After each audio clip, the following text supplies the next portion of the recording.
ఏడాది మార్చి 25న హోలీ సందర్భంగా ప్రత్యేక యోగం రాబోతుంది. శుక్రుడు కుజుడు కలవబోతున్నారు. దానివల్ల మహాలక్ష్మి రాజయోగం ఏర్పడుతుంది. ఈ మహాలక్ష్మి రాజయోగం వల్ల కొన్ని రాష్ట్రాల వారికి శుభకాలం రాబోతుంది.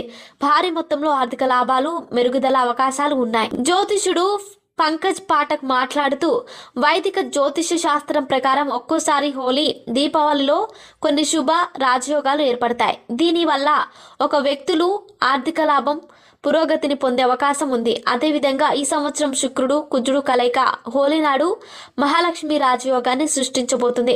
కొన్ని రాశుల వారికి ఈ హోలీ చాలా శుభదాయకంగా ఉంటుంది. జ్యోతిష్కుడు పండిత్ పంకజ్ పాఠక్ మాట్లాడుతూ, 10 ఏళ్ల తర్వాత శుక్రుడు కుజుడు శని రాశి చక్రంలో కలవబోతున్నారని తెలిపారు. అందువల్ల ఏ రాశుల వారికి కలిసి వస్తుందో ఇప్పుడు చూద్దాం.